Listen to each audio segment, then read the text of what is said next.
আর আপনাদের সাথে এটা শেয়ার করাই আজকে আমার উদ্দেশ্য। আমি শুধুমাত্র লেকচার দিয়ে যেতে আগ্রহী নই।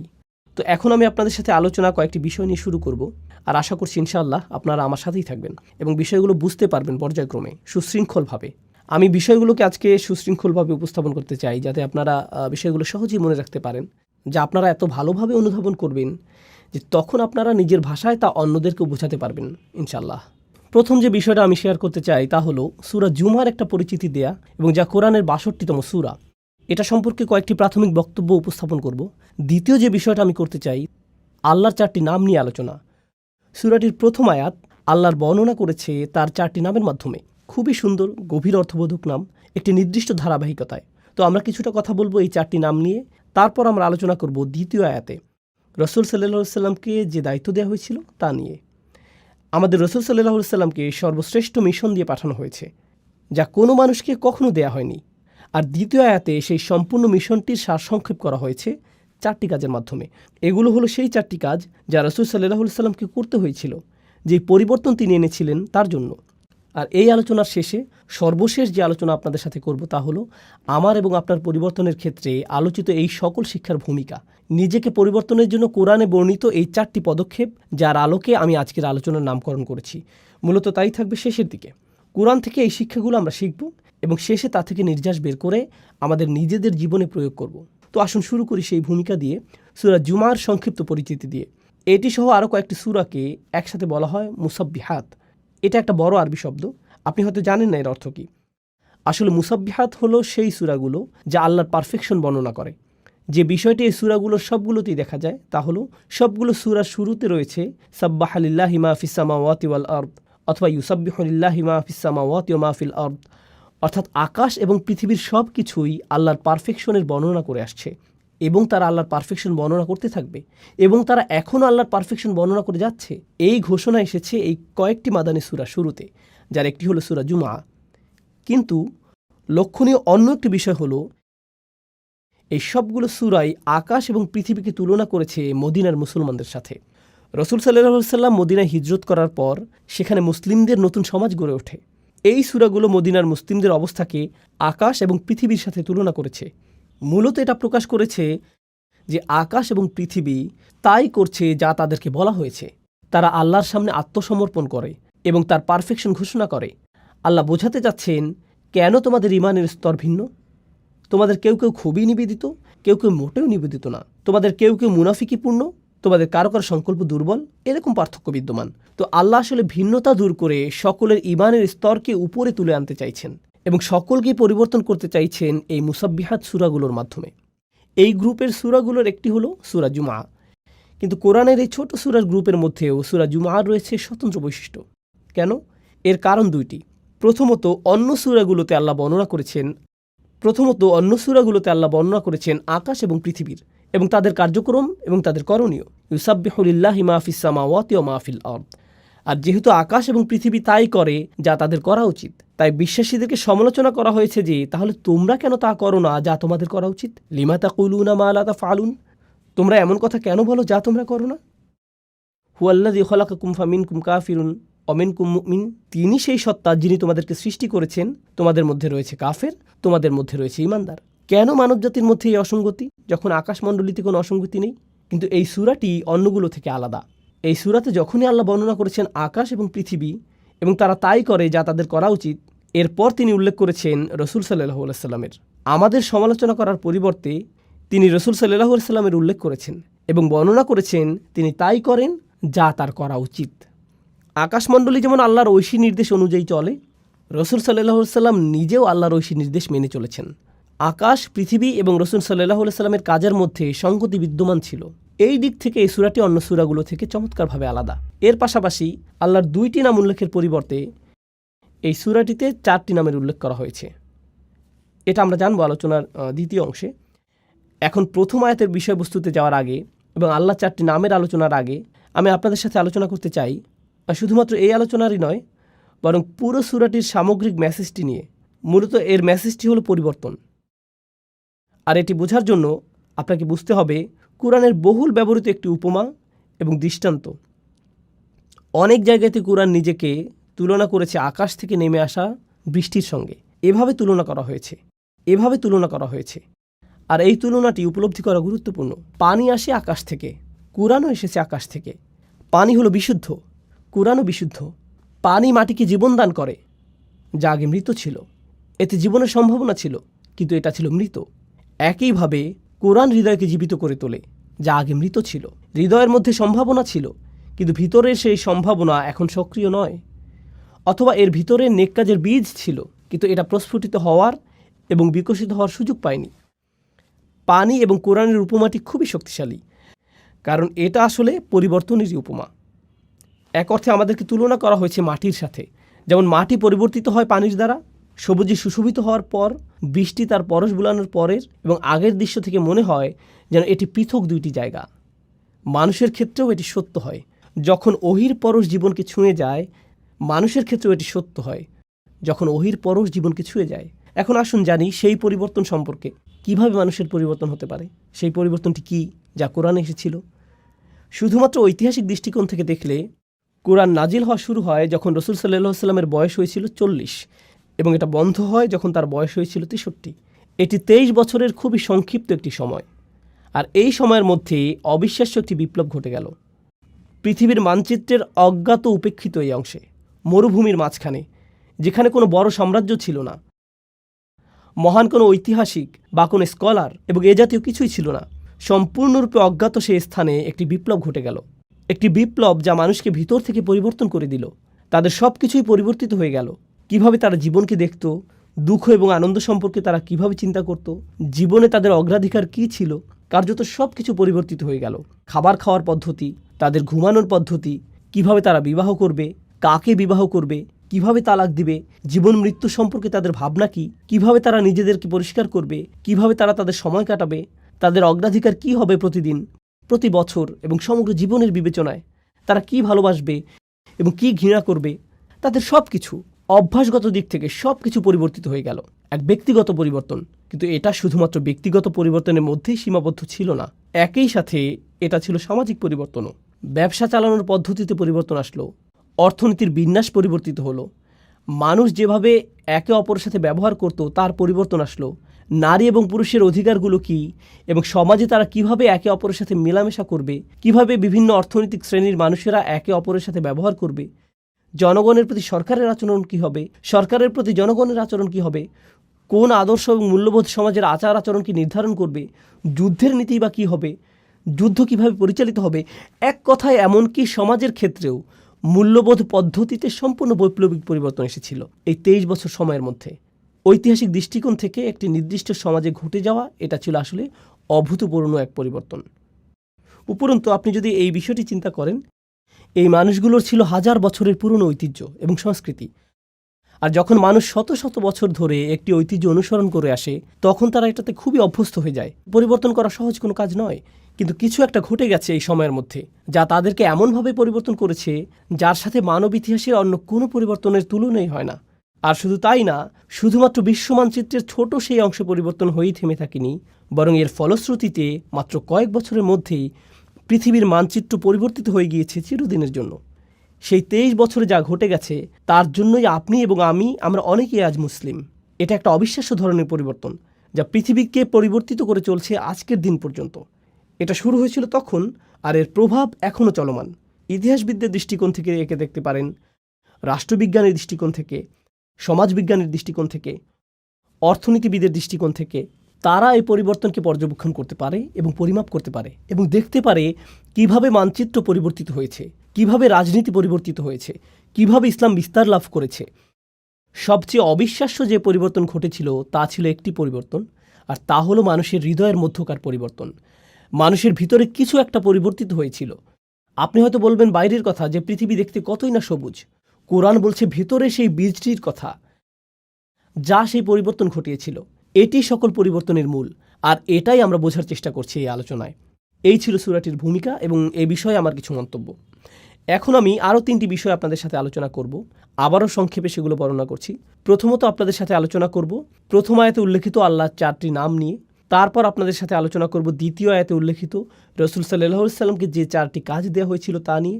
আর তৃতীয়ত আমরা এই সবগুলোকে একসাথে নিয়ে আসব এবং বোঝার চেষ্টা করব কিভাবে আমরা আমাদের নিজেদেরকে পরিবর্তিত করতে পারবো। তো আসুন প্রথম আয়াতটি দিয়ে শুরু করা যাক। বিসমিল্লাহির রহমানির রহিম। ইউসাব্বিহু লিল্লাহি মা ফিস সামাওয়াতি ওয়া মা ফিল আরদিল মালিকিল কুদ্দুসিল আজিজিল হাকিম। আমি আপনাদের জন্য সরল অনুবাদ করছি। আকাশ এবং পৃথিবীর সব কিছু আল্লাহর পারফেকশন ঘোষণা করছে এবং তারা এটা করে যাবে। তিনি রাজা, পবিত্র, কর্তৃত্বের অধিকারী, বিজ্ঞ। এটা সরল অনুবাদ, যার মধ্যে আমি মনোযোগ দিব আল্লাহর এই 4টি নামের উপর। তারপর আমরা এগুলো নিয়ে কিছুটা বিস্তারিত আলোচনা করব। আরও একবার সরল অনুবাদ করি। আকাশের সব কিছু এবং পৃথিবীর সব কিছু ঘোষণা করে এবং ঘোষণা করতে থাকবে আল্লাহর পারফেকশন, যিনি রাজা, পবিত্র, কর্তৃত্বের অধিকারী, বিজ্ঞ। রাজা, পবিত্র, কর্তৃত্বের অধিকারী, বিজ্ঞ। তো আসুন এখন এই নামগুলোর প্রত্যেকটি নিয়ে কিছুটা আলোচনা করা যাক। আর আমি যেটা দিয়ে শুরু করতে চাই, এই বিষয়ে ইমাম ফখরুদ্দিন আল রাজির একটা পর্যবেক্ষণ দিয়ে, যিনি আল্লাহর এই 4টি নাম নিয়ে একসাথে চিন্তা করেছেন। আর তার মতে যে জিনিসটা এই 4টি নামকে একসাথে যুক্ত করেছে তা হলো প্রত্যেকটি নামই এর নিজস্ব ভঙ্গিতে আপনাকে আল্লাহর আরও কাছে নিয়ে যাবে। প্রত্যেকটি নামই আপনাকে আল্লাহর প্রতি আকৃষ্ট করে এবং আপনাকে আল্লাহর সান্নিধ্যে রেখে দেয়। ফখরুদ্দিন আল রাজি এটা বর্ণনা করেছেন। আমি তার ব্যাখ্যা থেকে কিছু উদ্ধৃতি উল্লেখ করছি। আল্লাহর গুণবাচক নাম রাজা বিষয়ে আমি তার ব্যাখ্যা দিয়ে শুরু করছি। أن العظيم لا ينصرف عن مجلس من كان عنده إلا عند انفضاض مجلسه أو إذانه بانصرافهم। যখন আপনি মহিমান্বিত কারো সান্নিধ্যে থাকেন, এই ক্ষেত্রে একজন রাজার সান্নিধ্য, এটা অশোভনীয় যে আপনি সেখান থেকে হঠাৎ করে বের হয়ে আসবেন। আপনাকে রাজকীয় সান্নিধ্যের সম্মান দেওয়া হয়েছে। আপনি আমন্ত্রিত হয়েছেন কোনো প্রাসাদে। তখন আপনি কোনো রেস্টুরেন্ট বা ট্রেন স্টেশন অথবা সিনেমা হলে বসে নেই যে আপনি উঠে চলে আসলেন। যেহেতু আপনি একজন রাজার সান্নিধ্যে রয়েছেন, আপনাকে যথাযথ শিষ্টাচার এবং নিয়মকানুন মেনে চলতে হবে। আমার নিজের এই বিষয়ে কিছুটা অভিজ্ঞতা আছে। আমার সুযোগ হয়েছে কয়েকজন প্রেসিডেন্ট এবং কয়েকটি দেশের রাজপরিবারের সদস্যদের সাথে সাক্ষাৎ করার। আপনি তাদের সাথে সাক্ষাৎ করার আগে সবসময় একটা প্রোটোকল টিম থাকে। তারা বলে দেয় এভাবে আপনি প্রেসিডেন্টের সাথে দেখা করবেন, এভাবে আপনি রাজাকে সম্ভাষণ জানাবেন, এখানে আপনি বসবেন, প্রথমে এটা করবেন, তারপর সেটা করবেন। কথোপকথনের মাঝখানে আপনি ফোন হাতে নিয়ে এভাবে কথা বলতে পারবেন না। এক্সকিউজ মি, রাজা, আমাকে একটা ফোন রিসিভ করতে হবে। না, এটা সম্ভব না। আল রাজি যা বোঝাতে চাচ্ছেন তা হলো আপনি হতবাক হয়ে যান এই ভেবে যে আপনি আল্লাহর রাজকীয় সান্নিধ্যে আছেন এবং আপনি সেই মহিমান্বিত সান্নিধ্য থেকে দূরে চলে আসতে বিব্রত এবং লজ্জিত বোধ করবেন। আপনি এতটা সম্মানিত বোধ করছেন যে সেখানে আপনি পৌঁছাতে পেরেছেন। কেন আপনি চাইবেন সেই নৈকট্য ছেড়ে আসতে? আপনার মন চাইবে না সেই নৈকট্য ত্যাগ করতে। তো আল্লাহর এই প্রথম নামটি আপনাকে সেই রাজকীয় নৈকট্যের প্রতি আকৃষ্ট করে এবং সেখানে থাকতে অনুপ্রাণিত করে। আল্লাহর দ্বিতীয় নামটি আল কুদ্দুস, যার সরল অনুবাদ আমি করেছি পবিত্র। আল রাজি এ বিষয়ে বলছেন المنزه عن النقص وهو يرغب في حضرته। এটা বোঝায় এমন ব্যক্তিকে যিনি সকল ত্রুটি থেকে মুক্ত। আর যেহেতু সেই ব্যক্তি ত্রুটি থেকে মুক্ত, সে হয় পরিশুদ্ধ, খাঁটি চরিত্রের অধিকারী। সবাই এই ধরনের সত্তার সান্নিধ্য কামনা করে। আরও সহজ করে বলছি, মানুষ বিশুদ্ধ চরিত্র পছন্দ করে।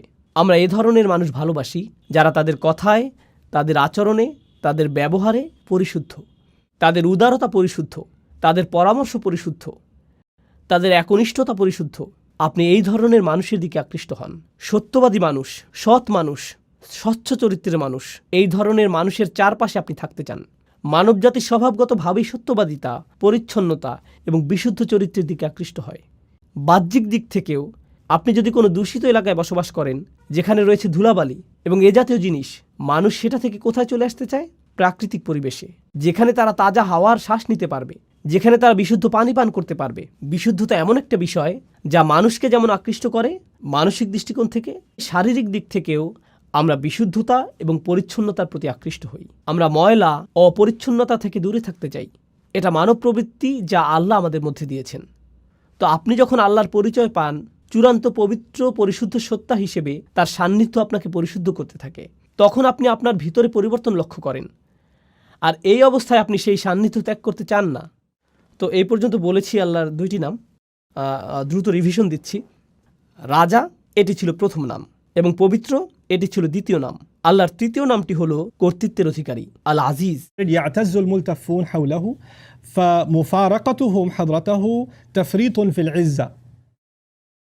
আমি নামগুলোকে সহজ রাখার চেষ্টা করছি যাতে আপনারা শব্দগুলো মনে রাখতে পারেন। নামগুলো হলো রাজা, পবিত্র, কর্তৃত্বের অধিকারী, বিজ্ঞ। এখন আমরা কর্তৃত্বের অধিকারী নামটিতে আছি। তো আসুন আরবি ভাষা অনুযায়ী আল আজিজ শব্দটি নিয়ে কিছুটা আলোচনা করি। এর মধ্যে আসলে দুইটি অর্থ অন্তর্ভুক্ত। এর একটি অর্থ হলো কর্তৃত্ব, যা আমি ইতিমধ্যে অনুবাদ করেছি, কিন্তু এর অর্থের মধ্যে সম্মান এবং মর্যাদা অন্তর্ভুক্ত। আর আপনি যদি এই দুইটি অর্থকে মিলিত করেন, তখন আল আজিজ যে ধারণাটি প্রদান করে তা হলো এমন কর্তৃত্ব যিনি সম্মানেরও যোগ্য। এটা গুরুত্বপূর্ণ একটা স্বতন্ত্র বৈশিষ্ট্য, কারণ এমন মানুষ আছে যাদের কর্তৃত্ব আছে কিন্তু তাদের কোনো সম্মান নেই। এমন এলাকা আছে যেখানে পুলিশের যথেষ্ট কর্তৃত্ব আছে কিন্তু এলাকার মানুষ তাদেরকে সম্মান করে না। এমন মানুষ থাকতে পারে যার সম্মান আছে, একজন শিক্ষক, কিন্তু তার কোনো কর্তৃত্ব নেই। এরকমও ঘটতে পারে। কিন্তু আল আজিজ হলেন এমন সত্তা যার কর্তৃত্ব আছে এবং তিনি একই সাথে সম্মানিত। আল রাজি বলেছেন কেন এই নামটি আকর্ষণকারী। তার মতে এই সবগুলো নামই কোনো না কোনোভাবে আকর্ষণ সৃষ্টিকারী, তাই না? এগুলো আপনাকে আল্লাহর নিকটবর্তী করে। তিনি বলেন এই গুণটিও রাজার মতো। একজন সম্মানিত এবং কর্তৃত্বের অধিকারী ব্যক্তি আপনাকে আমন্ত্রণ জানিয়েছেন, তার নৈকট্য লাভ করেছেন। আপনি সেই নৈকট্য ছেড়ে আসলে তিনি অসম্মানিত হবেন না, বরং আপনি নিজে অসম্মানিত হবেন। আপনি সেই সম্মান থেকে বঞ্চিত হবেন। আপনি আমন্ত্রণ পেয়েছেন সম্মানিত কোনো ব্যক্তির পক্ষ থেকে, আপনি আমন্ত্রণ পেয়েছেন কর্তৃত্বের অধিকারী কোনো ব্যক্তির কাছ থেকে। তো আপনার তার প্রতি আনুগত্য প্রদর্শন করা, সেখানে গিয়ে অবস্থান করার অর্থ হলো আপনার নিজেকে সম্মানিত করা। তো মানুষ আসলে সম্মানিত হতে পারে আল আজিজের সান্নিধ্য পাওয়ার মাধ্যমে। আর সব শেষে আমি দ্রুত আলোচনা করছি এই লিস্টের শেষ নামটি, আল মালিক, আল কুদ্দুস, আল আজিজ এবং সবশেষে আল হাকিম, রাজা, পবিত্র, কর্তৃত্বের অধিকারী এবং সবশেষে বিজ্ঞ। إذا فارق أحد حضرته فاته في كل آن شيء من الحكمة. চমৎকার কথা। যখন আপনি কোনো বিজ্ঞ ব্যক্তির সান্নিধ্যে থাকেন, তার কাছ থেকে বিজ্ঞতা অর্জন করতে যে কয়টি মুহূর্ত আপনি মিস করেন তাই আপনার জন্য ক্ষতি। প্রতিটা মুহূর্তকে আপনি কাজে লাগাতে চান। আমার এই ধরনের অভিজ্ঞতা আছে, যা হয়তো আপনারও আছে। খুব কম সংখ্যক মানুষই আছে যারা প্রকৃত বিজ্ঞতার উৎস। আর আপনার নিকটে যদি তেমন বিজ্ঞ ব্যক্তি থাকে, আপনি নিশ্চয়ই জানেন যে সবাই সেই ব্যক্তির সান্নিধ্য পেতে চায়। তেমন ব্যক্তির নিরবিচ্ছিন্ন মনোযোগ পাওয়া সহজ নয়। আর যদি আপনি তা পান, আপনি চেষ্টা করেন প্রতিটা মুহূর্তকে কাজে লাগাতে, যাতে তার কাছ থেকে পাওয়া সবটুকু বিজ্ঞতাকে ধারণ করতে পারেন। পৃথিবীর বিভিন্ন প্রান্তে কিছু কিছু শিক্ষক আছেন যাদেরকে আমি অনুসরণ করি। আমি ভ্রমণ করে তাদের কাছে যাই, যেখানে গিয়ে কোনো লেকচার দেওয়ার জন্য না, আমি ভ্রমণ করি তাদের সাথে সাক্ষাৎ করার জন্য। আর যদি তারা আমাকে 1 ঘন্টা সময় দেন, যদি 20 মিনিটও দেন, তার জন্য আমি কৃতজ্ঞ। কারণ আমার জন্য সেই 20 মিনিট বেশি মূল্যবান আমি নিজে 5-6 ঘন্টা অধ্যয়ন করার চেয়ে। আমার জন্য সেই বিজ্ঞতাটুকু অমূল্য, সেই সাক্ষাৎটা আমার জন্য অমূল্য। তো বিজ্ঞ ব্যক্তির নৈকট্যে প্রতিটা মুহূর্তই মূল্যবান, এবং এটা এমন ঘনিষ্ঠ অন্তরঙ্গ সম্পর্ক কোনো শিক্ষক অথবা বয়স্ক কারো সাথে, যিনি আপনাকে তত্ত্বাবধান করেন, ভালোবাসেন এবং এর মাধ্যমে আপনি বিজ্ঞতা অর্জন করতে পারেন।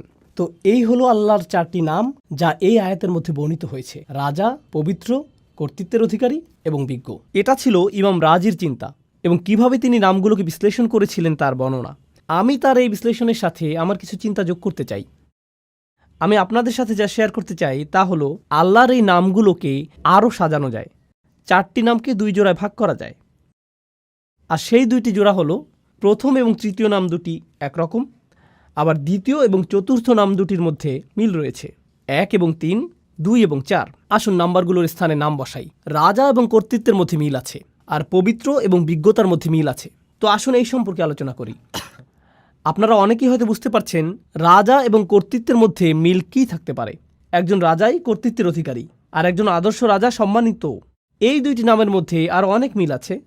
তারা উভয় দাবি করে আনুগত্যের, তাদের উভয়কেই সম্মান করতে হয়, তাদের আদেশ পালন করতে হয়। আপনাকে স্বীকার করতে হবে তাদের অবস্থান উপরে এখানে, আর আপনি নিচে এখানে। একজন রাজার অবস্থানও অন্য সবার ঊর্ধ্বে। তিনি রাজা আর আপনি একজন প্রজা। আপনার অবস্থান নিচে এখানে। আল্লাহর এই নামগুলো আমার উপর তার কি প্রভাব ফেলে?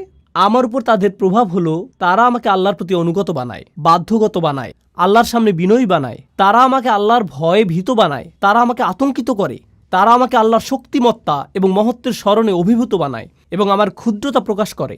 এটাই এই নামগুলো প্রকাশ করে। কোন 2টি নাম? আল মালিক এবং আল আজিজ। এগুলো আল্লাহর মহত্ব প্রকাশ করে, এবং এর ফলে আমি হয়ে যাই ক্ষুদ্র এবং তুচ্ছ, আমি হয়ে যাই দাস, আমি হয়ে যাই বিনীত এই 2টি নামের সামনে। কিন্তু আপনি যদি অন্য 2টি নাম দেখেন, আল কুদ্দুস, আল হাকিম, পবিত্র এবং বিজ্ঞ, প্রথম 2টি নামের মতো পবিত্রতা, পরিশুদ্ধি দূর থেকে অনুভব করা সম্ভব নয়।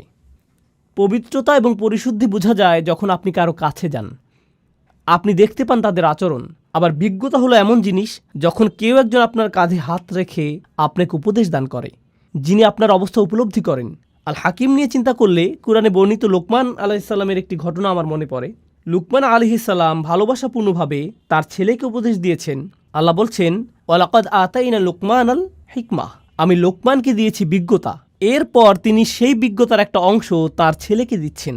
সেই অন্তরঙ্গ, ঘনিষ্ঠ, ভালোবাসাপূর্ণ সম্পর্ক বিজ্ঞতা প্রদানেরই একটা অংশ। আপনি দূর থেকে বিজ্ঞতা অর্জন করতে পারবেন না, আপনাকে কারো সাথে সম্পর্ক তৈরি করতে হবে যাতে তিনি আপনার অবস্থার সাথে সম্পর্কিত উপদেশ প্রদান করতে পারেন। অন্য নামটি আল কুদ্দুস, পরিশুদ্ধ সঙ্গ, পবিত্র সঙ্গ, এমন সঙ্গ যার উপস্থিতিতে আপনি ভালো অনুভব করেন, আপনি প্রশান্তি অনুভব করেন। আমার কাছে আল কুদ্দুস এবং আল হাকিমকে এভাবেও সম্পর্কিত মনে হয়, যখন আপনি পরিশুদ্ধ কারো সান্নিধ্যে থাকেন তখন আপনার হৃদয় পরিশুদ্ধ হতে শুরু করে। আর আপনি যখন বিজ্ঞ কোনো ব্যক্তির সান্নিধ্যে থাকেন তখন তার বিজ্ঞতা দ্বারা আপনার মন পরিশুদ্ধ হতে শুরু করে। তো হৃদয় এবং মন পবিত্র হয় আল কুদ্দুস এবং আল হাকিম দ্বারা। তো দুইটি নাম হলো দূরত্বসূচক, রাজকীয়, মহিমান্বিত, এমনকি ভয় সৃষ্টিকারী। আর অন্য দুইটি নাম নৈকট্যসূচক, বন্ধুত্বপূর্ণ, তারা আপনাকে কাছে টানে। এটা থেকে মনে হয় যেন এই নামগুলো বোঝায় দূরে, কাছে, বারে বারে দূরে রাখা এবং কাছে টানার প্রক্রিয়া চলছে। আমার এবং আল্লাহর মধ্যে সম্পর্কের ক্ষেত্রে এই নামগুলোর যে বিপরীতধর্মী প্রতিক্রিয়া, তা আসলে খুবই চমৎকারভাবে কোরআনে বর্ণিত হয়েছে। আর আল্লাহর সাথে আমার সম্পর্কের ক্ষেত্রে এই উভয় অবস্থাই দরকারি। প্রথমে আমি আপনাদেরকে এর একটা উদাহরণ দিতে চাই। এক্ষেত্রে আমার প্রিয় উদাহরণটি হলো মূসা আলাইহিসসালামের উদাহরণ। যখন তিনি আগুন দেখতে পেলেন, তিনি ছিলেন তার পরিবারের সাথে, আর তখন তিনি পাহাড়ের উপর আগুন দেখতে পেলেন। তিনি তার পরিবারকে বললেন, তোমরা এখানে থাকো, আমি আগুন দেখতে পেয়েছি, সম্ভবত আমরা সেখান থেকে পথ চলার নির্দেশনা পাব। তিনি বুঝতেই পারেননি যে উপরে গিয়ে তিনি আল্লাহর সাথে কথা বলবেন। যখন তিনি সেখানে গেলেন তখন প্রথম অনুভূতি কী ছিল? আল্লাহ বলেছেন, ইয়া মূসা ইন্নী আনা রব্বুক ফাখলা'আন আলাইক, মূসা, নিঃসন্দেহে আমি তোমার প্রভু, অতএব জুতা খুলে প্রবেশ করো। ইন্নাকা বিল ওয়াদিল মুকাদ্দাসি তুয়া, নিঃসন্দেহে তুমি পবিত্র তুয়া উপত্যকায় আছো। তিনি ভয় পেয়ে গেলেন। আল্লাহ মূসা আলাইহিস সালামের উপর তার প্রভুত্বকে প্রতিষ্ঠিত করলেন। তিনি একজন দাস মাত্র, জুতা খুলে ফেলো, যথাযথ সম্মান প্রদর্শন করো। এটা একটা ভয় সৃষ্টিকারী সম্পর্ক। পরেই আল্লাহ কি বললেন? ওয়া আনা উখতারতুকা ফাসতামি' লিমা ইউহা, এবং আমি তোমাকে মনোনীত করেছি, আমি তোমাকে বাছাই করে নিয়েছি, তোমার উপরে যা নাজিল করা হচ্ছে তা মনোযোগ দিয়ে শোনো। অর্থাৎ আল্লাহ বলছেন, আমি তোমার মধ্যে সম্ভাবনা দেখেছি, এজন্যই তোমাকে মনোনীত করেছি। এখন তিনি মূসা আলাইহিস সালামকে স্বাভাবিক করতে চাইছেন। ইন্নানি আনাল্লাহ লা ইলাহা ইল্লা আনা ফা'বুদনি, নিঃসন্দেহে আমিই আল্লাহ, আমি ছাড়া ইবাদতের যোগ্য আর কেউ নেই, আমার দাসত্ব করো। এটা আবারও প্রভুত্ব এবং দাসত্ব, ভয় সৃষ্টিকারী সম্পর্ক। আর এর ঠিক পরেই নৈকট্যসূচক সম্পর্ক। ওয়াকিমিস সালাতা লিযিকরি, নামাজ কায়েম করো যাতে আমাকে স্মরণ করতে পারো। আল্লাহর স্মরণ অবশ্যই হৃদয়ের সাথে সম্পর্কিত এবং আল্লাহর সাথে নৈকট্য প্রকাশকারী বিষয়। এরপরেই তিনি আবারও তাকে ভয় দেখাচ্ছেন এবং বলছেন, ইন্না সাআতা আতিয়াতুন আকাদু উখফিহা লিতুজজা কুল্লা নাফসিম বিমা তাসআ ফালা ইয়াসুদ্দান্নাকা আনহা মান লা ইউমিন বিহা ওয়াত্তাবা হাওয়াহু ফাতারদা। কিয়ামত নিকটবর্তী, আমি এটাকে প্রায় সম্পূর্ণ গোপন রেখেছি যাতে প্রত্যেক ব্যক্তি তার প্রচেষ্টা অনুযায়ী প্রতিদান পেতে পারে। যারা কিয়ামতে বিশ্বাস করে না এবং নিজের প্রবৃত্তির অনুসরণ করে, তাদেরকে সেই সুযোগ দিও না যাতে তোমাকে বিভ্রান্ত করতে পারে, তাহলে তুমি পাহাড় থেকে নিচে পড়ে যাবে। আক্ষরিকভাবে তিনি বলেছেন ফাতারদা, কারণ মূসা আলাইহিস সালাম পাহাড়ের উপরেই দাঁড়িয়েছিলেন। তো তিনি বললেন, তারা রূপক অর্থে পাহাড় থেকে পড়বে, ব্যতিক্রম কিছু করলে তুমি আসলেই পড়ে যাবে। যখন মূসা আলাইহিস সালাম কিয়ামত দিবস সম্পর্কে শঙ্কিত হয়ে পড়লেন, তখন তিনি বললেন, ওমা তিলকা বিয়ামিনিকা ইয়া মূসা, তোমার ডান হাতে ওটা কি মূসা? আবারও বন্ধুত্বপূর্ণ সংলাপ যা তাকে নিকটে আনছে। এ ধরনের উদাহরণ সমগ্র কোরআন জুড়ে রয়েছে। এখন এটা জানা গুরুত্বপূর্ণ যে কেন এ ধরনের সংলাপ, কেন কিছু নাম আমাদেরকে আতঙ্কিত করছে, ভীত করছে, আল্লাহর কর্তৃত্ব প্রতিষ্ঠা করছে, আর অন্য নামগুলো কেন তাকে বন্ধুত্বে পরিণত করছে, ঘনিষ্ঠ সহযোগী বানিয়ে দিচ্ছে। এই দুইটি জিনিস একসাথে যায় না। লক্ষ্য করুন, যখন আল্লাহর সাথে আপনার সম্পর্ক শুধু কর্তৃত্বকে ঘিরে হয়, তখন আপনি আল্লাহর ভয়ে এতটাই ভীত হবেন এবং এতটাই আতঙ্কিত থাকবেন যে আপনি সকল আশা হারিয়ে ফেলবেন। যদি আল্লাহর সাথে আপনার শুধুই বন্ধুত্ব এবং ভালোবাসার সম্পর্ক হয়, তখন আপনি বলবেন, আল্লাহ আমাকে ভালোবাসেন, তিনি আমার প্রকৃত অবস্থা জানেন, আমি তাকে ভালোবাসি, তিনি আমার সবচেয়ে ভালো বন্ধু, ইত্যাদি ইত্যাদি। আপনি জানেন বন্ধুদের মাঝে কি হয়? বন্ধুদের কারো উপর কারো কর্তৃত্ব থাকে না। বন্ধুরা এমন বলে, হ্যাঁ আমি তার সাথে সীমালঙ্ঘন করি, কিন্তু তাতে কি? যদি আল্লাহর সাথে আমাদের সম্পর্ক শুধুমাত্র তার কর্তৃত্বের মাধ্যমে হয়, আমরা শুধুই আতঙ্কিত এবং ভীত হব, তখন আল্লাহর সাথে আমাদের সম্পর্কের বহিঃপ্রকাশ হবে খুবই নিরাশাজনক, খুবই নিরাশাজনক। যদি আল্লাহর সাথে আমাদের সম্পর্ক শুধুমাত্র নৈকট্য, বন্ধুত্ব এবং অন্তরঙ্গতাকে কেন্দ্র করে হয়, আমরা সেই নমনীয়তার ফায়দা নিতে শুরু করব এবং তার অবাধ্যতা শুরু করব। আল্লাহ এই দুইটি জিনিসের মধ্যে ভারসাম্য রক্ষা করেছেন, যেমন তিনি ভয় এবং আশার মধ্যে ভারসাম্য রক্ষা করেছেন, কর্তৃত্ব এবং নৈকট্যের ক্ষেত্রেও একইভাবে ভারসাম্য রক্ষা করেছেন।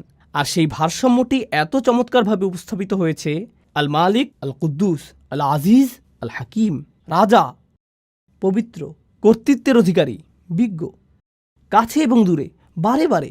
সুবহানাল্লাহ। তো এখন আমরা প্রস্তুত। আমি আপনাদেরকে এই 4টি নামের পরিচয় দিয়েছি: রাজা, পবিত্র, কর্তৃত্বের অধিকারী এবং বিজ্ঞ। এখন আমি আপনাদের সাথে আলোচনার দ্বিতীয় অংশটি শুরু করতে চাই, যা হলো রসুল সাল্লাল্লাহু আলাইহি সাল্লামের সম্পর্কে যে 4টি কাজ আল্লাহ তাকে দিয়েছেন। আমি প্রথমে আপনাদের সাথে আয়াতটি পেশ করছি, আর তারপর আমরা এ বিষয়ে কিছুটা বিস্তারিত আলোচনা করব। প্রথমে আমি সরল অনুবাদ উল্লেখ করব। হুয়াল্লাযী বাআসা ফিল উম্মিয়িনা রাসূলাম মিনহুম ইয়াতলু আলাইহিম আয়াতিহি ওয়া ইউযাক্কিহিম ওয়া ইউআল্লিমুহুমুল কিতাবা ওয়াল হিকমাতা ওয়া ইন কানু মিন ক্বাবলু লাফি যালালিম মুবিন। তিনি সেই সত্তা যিনি নিরক্ষরদের মাঝে তাদের মধ্য থেকে একজন রসুল মনোনীত করেছেন। মিনহুম ইয়াতলু আলাইহিম আয়াতিহি, যিনি তাদের কাছে তার আয়াত, তার ওহী, তার মুজিজা বর্ণনা করেন।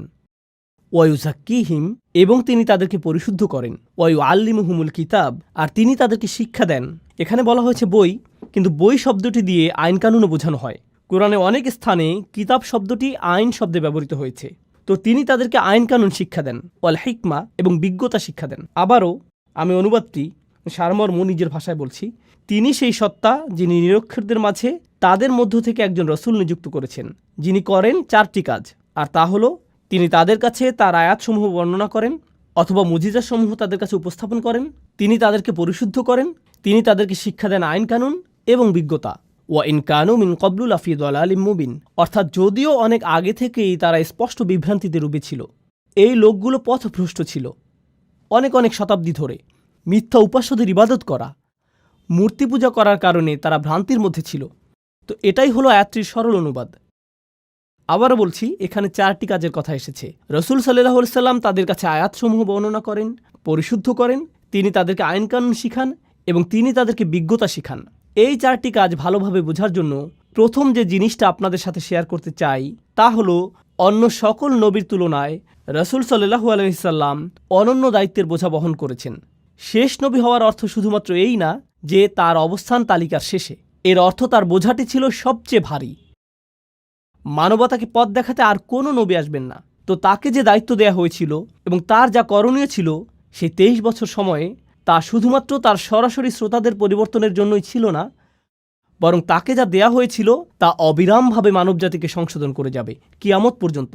যেভাবে সকল নবী মানবতাকে পরিশুদ্ধ করে গেছেন, আগে যে কাজ সকল নবীরা করে গেছেন, এখন তা পালন করতে হবে এই একজন নবীর দ্বারা, তাদের সবার জন্য। কিয়ামত পর্যন্ত যত জাতি আসবে, যত প্রজন্ম আসবে, যত সমাজ আসবে, কিয়ামত পর্যন্ত যত জাতি আসবে, এই বোঝাটি আমাদের রসুল সাল্লাল্লাহু আলাইহি সাল্লামকে বহন করতে হয়েছিল।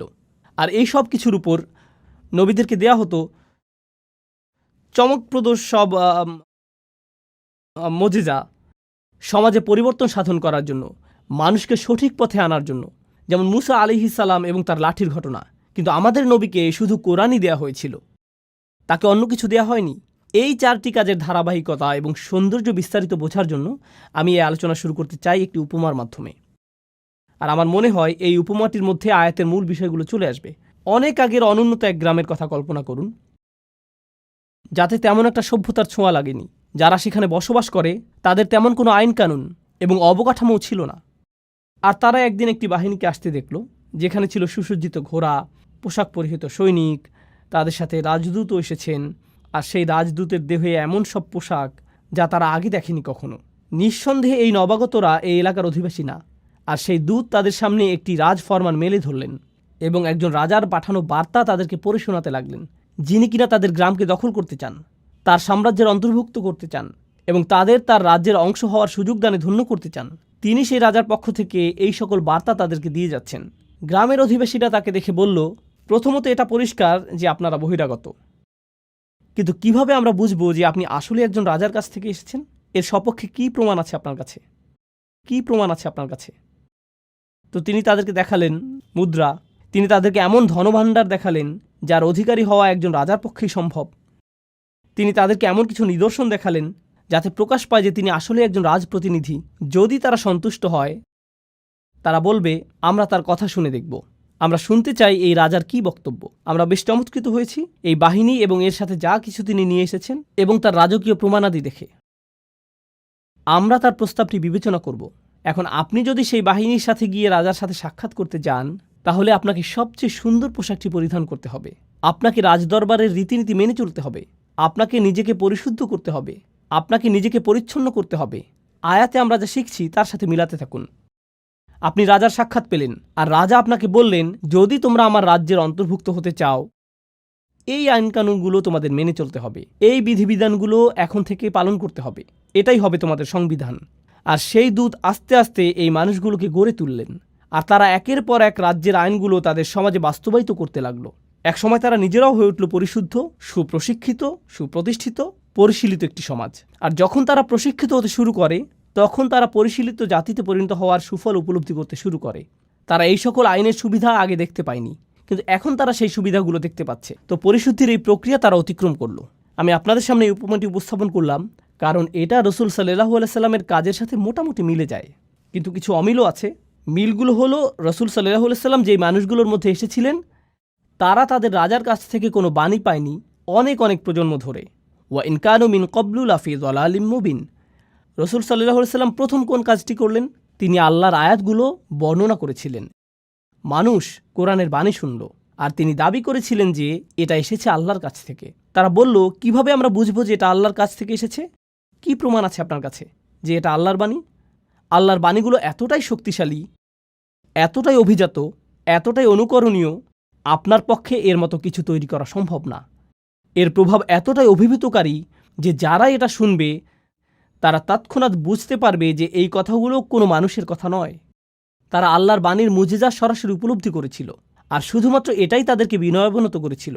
এরকম নজিরও রয়েছে, যখন মানুষ রসুল সাল্লাল্লাহু আলাইহি সাল্লামের সাথে বিতর্ক করতে এসেছিল, তখন তিনি আয়াত পাঠ করতে করতে এমন আয়াতে গেলেন যেখানে আল্লাহ আদেশ করেছেন সবাইকে সিজদায় অবনত হওয়ার জন্য। এরকম ঘটেছে, কাফেরদের সম্পূর্ণ জনসমাবেশ সেখানে সিজদায় পড়ে গিয়েছিল। এরকম ঘটেছে, কোরআনের বাণী তাদেরকে অভিভূত করে ফেলেছিল। এই প্রথম কাজটি রসুল সাল্লাল্লাহু আলাইহি সাল্লাম করেছেন, মানুষকে কোরআনের শক্তিশালী মুজিজার সাথে পরিচয় করিয়েছেন। ইয়াতলু আলাইহিম আয়াতিহি, তিনি এটা তাদের কাছে উপস্থাপন করেছেন, আর যখন উপস্থাপন করলেন তারা বিস্ময়ে অভিভূত হয়ে গেল। এই মানুষটি এটা সৃষ্টি করতে পারে না, এটা এসেছে অনেক বেশি মহান, অনেক বেশি রাজকীয়, অনেক বেশি শক্তিশালী কোনো সত্তার কাছ থেকে। কিছু মানুষ এই বাণীগুলোর দ্বারা এতটাই অভিভূত হয়ে গেল যে তারা সংকল্প করল যে তারা এই বাণীকে গ্রহণ করে নিবে, এবং তারা উপলব্ধি করল যে এখন তাদেরকে পরিশুদ্ধ হতে হবে। এই সকল মানুষেরা তখন রসুল সাল্লাল্লাহু আলাইহি সাল্লামকে সঙ্গ দিয়েছিলেন, তারা তার চারপাশে থাকতেন, তাকে ঘিরে থাকতেন, তারা তাকে কেন্দ্র করে একটি সমাজ গড়ে তুলল, আর তিনি তাদেরকে সার্বক্ষণিকভাবে আল্লাহর স্মরণে রেখেছিলেন। ফাযাক্কির ইন নাফাআতি যিকরা, স্মরণ করিয়ে দাও যদি স্মরণ করানো উপকারে আসে। ফাইন্না যিকরা তানফাউল মুমিনিন, সার্বক্ষণিক জিকির দ্বারা মুমিনরা উপকৃত হবে। রসুল সাল্লাল্লাহু আলাইহি সাল্লাম আল্লাহর বাণীর মাধ্যমে তাদেরকে সার্বক্ষণিকভাবে আল্লাহর স্মরণের মধ্যে রেখেছিলেন, আর সেই স্মরণের মাধ্যমে দুইটি জিনিস ঘটল। তাদের হৃদয় পরিশুদ্ধ হতে শুরু করলো লোভ থেকে, হিংসা থেকে, বস্তুবাদ থেকে, দুনিয়াবী প্রয়োজন এবং দুশ্চিন্তা থেকে। আল্লাহর সাথে তাদের হৃদয়ের সম্পর্ক ক্রমশ জোরালো হতে লাগলো, আর এই পৃথিবীর সাথে ধীরে ধীরে সম্পর্কহীন হতে লাগলো। তারা চারপাশকে আরও পরিশুদ্ধ এবং সৌন্দর্যমণ্ডিতভাবে দেখতে লাগলো। তবে তাদের মনও পরিশুদ্ধ হতে শুরু করলো, তাদের চিন্তা পদ্ধতিতে পরিবর্তন আসা শুরু করলো। তারা বিভিন্ন বিষয়কে সমালোচনার দৃষ্টিতে দেখতে লাগলেন যা আগে করেননি। তারা এমন সব বিষয়কে সমাদর করতে শুরু করলেন। এই পরিশুদ্ধি ঘটেছিল তাদের অবিরত ওহির জ্ঞানের সংস্পর্শে থাকার কারণে। ওয়ায়ুযাক্কিহিম, তিনি তাদেরকে পরিশুদ্ধ করেছেন। আর যখন তারা পরিশুদ্ধির একটা নির্দিষ্ট স্তরে পৌঁছলেন, তখন তাদের হৃদয় এবং মন সম্পূর্ণভাবে আল্লাহর নিকট সমর্পিত হয়ে গেল। আর আগেই তারা আল্লাহর মুজিজার দ্বারা অভিভূত হয়েছিলেন। এভাবেই তারা সবচেয়ে শক্তিশালী মানুষে পরিণত হলেন, এমন মানুষ যারা সবকিছু ছাড়তে প্রস্তুত ছিলেন। অবশেষে আল্লাহ তাদেরকে আইনের বিধিবিধান প্রদান করলেন। যখন তিনি বললেন নির্দিষ্ট কিছু খাবার যা তোমরা আজীবন খেয়ে এসেছো তা এখন থেকে আর খেতে পারবে না, নির্দিষ্ট কিছু পানীয় যা ছিল নেশা সৃষ্টিকারী, মদ এবং অ্যালকোহল যা তোমরা সারা জীবন উপভোগ করে এসেছো, আজকে থেকে এটা তোমাদের জন্য নিষিদ্ধ। নির্দিষ্ট কিছু পোশাক, নারীরা নিজেদেরকে সুসজ্জিত করতে চকমকে পোশাক পরতে এবং সামাজিক অনুষ্ঠানাদিতে যেতে পছন্দ করত। আর তারপর কোরআন বলল, না, আজকে থেকে তোমরা অন্যভাবে পোশাক পরিধান করবে, এবং তাদেরকে আইনের বিধিবিধান দিল। যখন আল্লাহ আইনের বিধিবিধান দিলেন, এই মানুষগুলো তৎক্ষণাৎ প্রস্তুত ছিলেন তা বাস্তবায়নের জন্য। কেন এরকম ঘটল? কারণ দীর্ঘ একটা সময় ধরে দুইটি বিষয় ঘটে গিয়েছিল। ইয়াতলু আলাইহিম আয়াতিহি, তারা অভিভূত হয়েছিল আল্লাহর মুজিজার দ্বারা, তারা আল্লাহর বাণীর কাছে বিনয়াবনত হয়েছিল এবং অবিরত তারা কোরআনের স্মরণ দ্বারা পরিশুদ্ধ হয়েছিলেন। এরপর অবশেষে তারা প্রস্তুত হয়েছিলেন আইন মানার জন্য। এই বিষয়ে হযরত আয়েশা রাদিয়াল্লাহু তাআলা আনহার উক্তিটি স্মরণীয় হয়ে থাকবে, লাউ আউয়ালা মা নাযালা মিনাল কুরআন লা তাশরবুল খামর লাকুল্লা আল্লাহি লান নাতরুকাল খামরা আবাদা। তিনি বলেছেন, কুরআন নাজিলের প্রথমেই যদি বলা হতো যে মদ পান করো না, তাহলে আমরা বলতাম আমরা কখনোই মদ ছাড়ব না, আমরা কখনোই এটা ত্যাগ করতাম না, কারণ তখন আমরা পরিশুদ্ধ হইনি। এটাই তিনি বোঝাতে চেয়েছেন। এখানে ওয়ায়ু আল্লিমহুমুল কিতাব, অর্থাৎ তিনি তাদেরকে কিতাব শিক্ষা দেন, এই অংশটি খুবই শক্তিশালী একটা বিষয় যা আমাদেরকে অনুধাবন করা জরুরি। তো এখানে ইয়াতলু আলাইহিম আয়াতিহি ওয়ায়ু আল্লিমহুমুল কিতাব, অর্থাৎ তিনি তাদেরকে কিতাব শিক্ষা দেন, এই অংশটি খুবই শক্তিশালী একটা বিষয় যা আমাদেরকে অনুধাবন করা জরুরি। ইসলামের আইনকানুনগুলো এরকম না যে শুধুমাত্র বলে দিলাম এটা হারাম, এটা হারাম, ওটা হারাম। আপনি যদি আসলেই চান যে তারা পরিবর্তিত হোক, তাহলে তাদেরকে কোরআনে বর্ণিত এই একই প্রক্রিয়ার মধ্য দিয়ে যেতে হবে। এখন সব শেষে আসছে অন্তহীন পথ চলার কথা, ওয়াল হিকমা, অর্থাৎ তিনি তাদেরকে বিজ্ঞতা শিক্ষা দেন। কেন আমি এটাকে বলছি অন্তহীন পথ চলা? লক্ষ্য করুন, আইন হলো সীমিত সংখ্যক বিধিবিধানের একটি সমষ্টি। এটা সীমিত কিছু নির্দেশনা, এটা নিষিদ্ধ, এটা নিষিদ্ধ, এটা নিষিদ্ধ, এটা অবশ্য করণীয়, আপনাকে দিনে 5 ওয়াক্ত নামাজ আদায় করতে হবে, সামর্থ্য থাকলে হজে যেতে হবে, আপনাকে রমজান মাসে রোজা রাখতে হবে। আইনের সংখ্যা সীমিত, ইসলামের আইনের সংখ্যা অসীম নয়। কিন্তু বিজ্ঞতা হলো সম্পূর্ণরূপে ভিন্ন একটি বিষয়। বিজ্ঞতা হলো অসীম, সমগ্র জীবনব্যাপী সাধনা। কোরআন শুধুমাত্র আমাদেরকে আইন দিতে আসেনি, কোরআন এসেছে সারা জীবনব্যাপী পাওয়া যায় এমন বিজ্ঞতা দিতে। আমার সমগ্র জীবন যদি ব্যয় হয় কোরআন থেকে বিজ্ঞতা অন্বেষণ করতে, তবুও সামান্য কয়েক ফোঁটা অর্জন করেই আমাকে পৃথিবী ছাড়তে হবে। এটাই বিজ্ঞতার ধরন। তো সবশেষে আল্লাহ আয্যা ওয়া জাল্লা বলছেন, তিনি তাদেরকে বিজ্ঞতা শিক্ষা দেন, তিনি তাদেরকে সেই পদ্ধতির শিক্ষা দেন যাতে তারা এই গ্রন্থটির সাথে সম্পর্ক তৈরি করতে পারে এবং এটা থেকে আরও রত্ন আহরণ করতে পারে। আফালা ইয়াতাদাব্বারুনা কুরআন, তারা কি কোরআন নিয়ে গভীর মনোনিবেশ সহকারে চিন্তা করে না? এই প্রক্রিয়াটির কথাই কোরআনে এসেছে। প্রসঙ্গক্রমে বিজ্ঞতা সম্পর্কে আরেকটি বিষয় হলো, বিজ্ঞতা আইনের পেছনের অন্তর্নিহিত বিজ্ঞতাকেও শিক্ষা দেয়। এটা আপনাকে দেখায় যে ইসলাম শুধুমাত্র কিছু বিধিবিধান নয়, এটি আসলে একটি নৈতিক আদর্শ, এটি একটি আধ্যাত্মিক আদর্শ। এই আইনগুলোর মধ্যে আধ্যাত্মিক কল্যাণ রয়েছে, নৈতিক কল্যাণ রয়েছে। আপনি যত বেশি অধ্যয়ন করবেন, আইনের পেছনের এই বিজ্ঞতাগুলো তত স্পষ্ট হতে শুরু করবে। এই হলো পরিবর্তনের 4টি ধাপ যা রাসূল সাল্লাল্লাহু আলাইহি সাল্লামকে দেয়া হয়েছিল। এখন আমি এই আলোচনার মধ্যে আমার প্রিয় অংশটিতে আসছি। তা হলো আপনাদের কাছে উপস্থাপিত এই 4টি ধাপ কিভাবে সেই সমাজকে পরিবর্তন করতে সক্ষম হয়েছিল যা ছিল অন্ধকারাচ্ছন্ন অনেক অনেক প্রজন্ম ধরে। আল্লাহ আমাদেরকে বলছেন যে কোরআনকে অবমূল্যায়ন করা যাবে না। কোরআন এমন বই নয় যা আপনি শুধুমাত্র পড়েই থেমে যান। কোরআন হলো সেই বই যার সাহায্যে আপনি সম্পূর্ণভাবে নিজেকে পরিবর্তন করতে পারেন। আমি আপনাদেরকে আবারও স্মরণ করিয়ে দিচ্ছি রাসূল সাল্লাল্লাহু আলাইহি সাল্লামের এই 4টি কাজ। তিনি আয়াতসমূহ বর্ণনা করেন, তিনি তাদেরকে পরিশুদ্ধ করেন, তিনি তাদেরকে আইন শিক্ষা দেন, তিনি তাদেরকে বিজ্ঞতা শিক্ষা দেন। এই 4টি কাজ আসলে আল্লাহর 4টি নামের সাথে সম্পূর্ণরূপে মিলে যায়, যেগুলো দিয়ে আমি আলোচনা শুরু করেছিলাম। আজকের আলোচনার এই অংশটি হলো আমার সবচেয়ে প্রিয়। আমি সেই 4টি নাম আপনাদের মনে করিয়ে দিচ্ছি: রাজা, পবিত্র, কর্তৃত্বের অধিকারী, বিজ্ঞ। রাজা নামটিতে ফিরে যাওয়া যাক। যখন সেই বাহিনী আসলো এবং মানুষ সেই রাজদূতকে দেখল, তারা দ্বিধায় পড়ে গেল। তখন কি দেখাতে হয়েছিল? প্রমাণ। আয়াত আসলে কি? যখন রাসূল সাল্লাল্লাহু আলাইহি সাল্লাম মানুষের সামনে আয়াত পাঠ করেন, যখন তিনি তাদেরকে এর মুজিজা দেখান, এর মাধ্যমে তিনি আসলে কি করছেন? তিনি আসলে তাদেরকে প্রমাণ দেখাচ্ছেন যে এটা একমাত্র আল্লাহর পক্ষ থেকেই আসা সম্ভব। আয়াতের মধ্যেই তারা তাদের রাজাকে চিনতে পারবে। লক্ষ্য করুন, কোরআনের ভূমিকাতেও আল্লাহর পরিচয় এভাবে এসেছে: আলহামদুলিল্লাহি রব্বিল আলামিন আর রহমানির রহিম মালিক ইয়াউমিদ্দিন। আর রহমানির রহিম দিয়ে নৈকট্য প্রকাশ করছে। আর তারপর আসছে সেই অভিজাত্যের বর্ণনা। তিনি বিচার দিবসের রাজা, বিচার দিবসের মালিক এবং প্রভু। তো রাজাকে চেনা যায় তার চিহ্ন দ্বারা। এজন্য ইয়াতলু আলাইহিম আয়াতিহি, এভাবেই মানুষ আল্লাহর স্মরণে বিস্ময়ে অভিভূত হয়ে যাবে যখন তারা কোরআনের মুজিজাগুলো বুঝতে পারবে। আল্লাহর দ্বিতীয় নামটি ছিল আল কুদ্দুস। আল কুদ্দুস অর্থ কি? পবিত্র। চিন্তা করুন, দ্বিতীয় আয়াতে রসুল সাল্লাল্লাহু আলাইহি সাল্লামের দ্বিতীয় কাজটি কী ছিল? ওয়ায়ুযাক্কিহিম, অর্থাৎ তিনি তাদেরকে পবিত্র করেন। পবিত্র হলো আল্লাহর গুণবাচক নাম, আর এই নামের দ্বারা অনুপ্রাণিত হয়ে এই কাজটি রসুল সাল্লাল্লাহু আলাইহি সাল্লাম করছেন। তিনি মানুষকে পবিত্র, পরিশুদ্ধ করছেন, তাদেরকে সেই পবিত্র সত্তার আরও নিকটবর্তী করার মাধ্যমে। রসুল সাল্লাল্লাহু আলাইহি সাল্লাম এটাই করেছেন। তিনি আল্লাহর এই 4টি নামকে মানুষের হৃদয়ে পৌঁছে দিয়েছেন। তিনি এগুলোকে মানুষের হৃদয়ে গেঁথে দিয়েছেন। আল্লাহর তৃতীয় নামটি ছিল আল আজিজ, কর্তৃত্বের অধিকারী। এমন কর্তৃত্ব যিনি সম্মান পাওয়ার যোগ্য। আর আইন প্রণয়ন ছাড়া কর্তৃত্ব পরিপূর্ণ হয় নাকি? কর্তৃত্বের অধিকারী আইন প্রণয়ন করতে পারেন। তাহলে রসুল সাল্লাল্লাহু আলাইহি সাল্লাম আইনের বিধিবিধান শিক্ষা দেন। কার পক্ষ থেকে এই আইন? কর্তৃত্বের অধিকারীর পক্ষ থেকে। কার কর্তৃত্ব সম্মান পাওয়ার যোগ্য? যতক্ষণ পর্যন্ত আপনার মধ্যে সেই কর্তৃত্বের প্রতি এই ভয়, এই সম্মান তৈরি না হবে, যতক্ষণ আপনি বুঝতে না পারবেন যে এই কর্তৃত্বের কাছ থেকে যা আসে তার উদ্দেশ্য আপনাকে পরিশুদ্ধ করা, আপনি সেই আইন বাস্তবায়ন করতে পারবেন না। আপনি সেই আইন অনুযায়ী জীবন পরিচালনা করতে পারবেন না। রসুল সাল্লাল্লাহু আলাইহি সাল্লাম আল্লাহর সেই ইজ্জাহ এর দাবি আদায় করেছিলেন মানুষকে আল আজিজের আইন এবং তার সংবিধান শিক্ষা দেওয়ার মাধ্যমে। সবশেষে প্রথম আয়াতে আল্লাহর শেষ নামটি ছিল আল হাকিম, অর্থাৎ বিজ্ঞ। আল্লাহর এই নামটি রসুল সাল্লাল্লাহু আলাইহি সাল্লামের কোন কাজের সাথে সামঞ্জস্যপূর্ণ?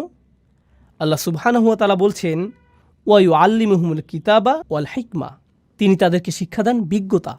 আল্লাহ হলেন সবচেয়ে বিজ্ঞ, যিনি তার রাসূলকে শিক্ষা দিয়েছেন যাতে তিনি তার অনুসারীদের মনে বিজ্ঞতা সঞ্চারিত করেন, যারা এই আহ্বানে সাড়া দিবে এবং এই বিশ্বাসকে আলিঙ্গন করবে।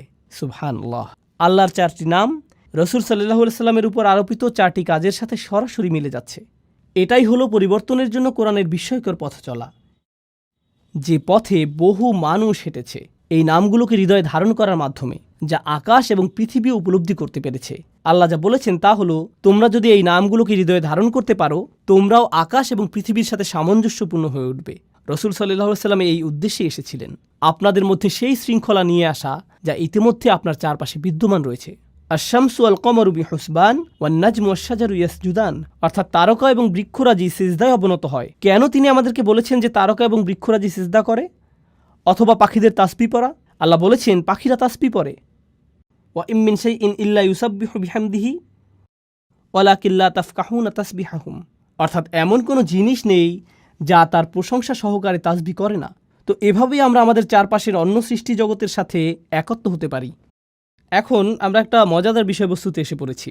আগের সকল আলোচনার বিবেচনায় কিভাবে আমরা নিজেদের পরিবর্তনের বিষয়টা চিন্তা করতে পারি? ইন্টারেস্টিং একটা প্রশ্ন হলো, চমৎকার এই পরিবর্তনের বিষয়ে আমরা যখন চিন্তা করি, আমি ছোটবেলা থেকেই শুনে এসেছি, সম্ভবত আপনিও সারা জীবন খুতবা এবং আলোচনায় শুনেছেন, সাহাবীদের চরিত্র কত চমৎকার ছিল, তাদের জীবনের পরিবর্তন কতটা বিস্ময়কর ছিল, কি অবিশ্বাস্য পরিবর্তনের মধ্য দিয়ে তারা জীবন অতিবাহিত করেছিলেন, আল্লাহর প্রতি কি বিস্ময়কর আনুগত্য তারা প্রদর্শন করেছিলেন। আপনি তাদের সম্পর্কে শুধু শুনেই গিয়েছেন, আর আপনি মনে মনে হয়তো বলেছেন তারা এত ভালো ছিলেন, কিন্তু এর সাথে আমার সম্পর্ক কোথায়? তারা ছিলেন অসাধারণ, এটা আমার বুঝে আসে, কিন্তু আমি নিঃসন্দেহে তেমনটি নই। আমার দ্বারা কি এই ধরনের পরিবর্তন সম্ভব? কোরআন কি আমাকে শুধুমাত্র এই অসাধারণ ঐতিহাসিক পরিবর্তনের কথাই বলছে? এক্ষেত্রে লক্ষ্য করুন তৃতীয় আয়াতটি। দেখুন আল্লাহ কি বলছেন, ওয়া আখারিনা মিনহুম লাম্মা ইয়ালহাকু বিহিম ওয়া হুয়াল আজিজুল হাকিম, অর্থাৎ তারা ছাড়াও অন্যরা, যারা হয়তো আরব না, আর এর দ্বারা পরবর্তী প্রজন্ম বোঝাতে পারে, যারা এখনও তাদের সাথে মিলিত হয়নি। তৃতীয় আয়াতে এটাই বলছে যে তারা ছাড়াও অন্যরা, যারা এখনও তাদের সাথে এক হয়নি। ওয়া হুয়াল আজিজুল হাকিম, অর্থাৎ তিনি হলেন সকল কর্তৃত্বের অধিকারী। এর দ্বারা আল্লাহ বলছেন আধ্যাত্মিক ও নৈতিক এই বিপ্লবটি শুধুমাত্র এমন কিছু মানুষের মধ্যে সীমাবদ্ধ নয় যারা রাসূল সাল্লাল্লাহু আলাইহি সাল্লামের সাহচর্য পেয়েছেন, বরং এটা এমন একটা বিষয় যার ধারাবাহিকতা অব্যাহত থাকবে, কারণ তিনি হলেন সর্বশেষ রাসূল। অন্যরা এখনও তাদের সাথে যোগ দেয়নি, তারা কখনোই তাদের রাসূলের সাক্ষাৎ পায়নি, কিন্তু তারা কোরআনের সাক্ষাৎ পাবে। তারা কখনোই সাহাবীদের সাক্ষাৎ পায়নি, কিন্তু তারা একই ধরনের পরিবর্তনের সাক্ষাৎ পাবে। তারা আসছে। এটা শোনার পর রাসূল সাল্লাল্লাহু আলাইহি সাল্লামের সাহাবীরাও চিন্তা করেছিলেন, অন্যরা? এই অন্যরা কারা? মানহা উলা। তারা বলেছেন, কুন্না জুলুস ইনদান নবী সাল্লাল্লাহু আলাইহি সাল্লাম, অর্থাৎ আমরা রাসূল সাল্লাল্লাহু আলাইহি সাল্লামের সান্নিধ্যে বসেছিলাম। নাযালাত আলাইহি সূরাতুল জুমআ, সূরা জুমআ নাজিল হলো। এই সূরাটি নাজিল হলো। আর যখন তিনি তিলাওয়াত করতে শুরু করলেন, তিনি পড়লেন ও আখারিনা মিনহুম লাম্মা ইয়ালহাকু বিহিম, অন্যরা এখনও তাদের সাথে মিলিত হয়নি। যখন তারা এই আয়াতটি শুনলেন, তারা বললেন, এরা কারা? তখন রাসূল সাল্লাল্লাহু আলাইহি ওয়াসাল্লাম তাকালেন সালমান আল ফারসির দিকে। তিনি দেখালেন সালমান আল ফারসির দিকে। এরপরে কি ঘটেছিল তা বলার আগে আসুন সালমান ফারসি সম্পর্কে কিছুটা জেনে নেওয়া যাক। যারা জানেন না তাদের জন্য বলছি, তার নামের অর্থ হল পারস্যবাসী সালমান। নাম থেকে বোঝা যায় তিনি কোন এলাকার। তিনি পারস্য বা ইরানের মানুষ। তিনি জন্মেছিলেন এবং বেড়ে উঠেছিলেন অগ্নিপূজক পুরোহিত একটি পরিবারে। তার পরিবার ছিল অগ্নিপূজারীদের ধর্মীয় গুরু শ্রেণীর।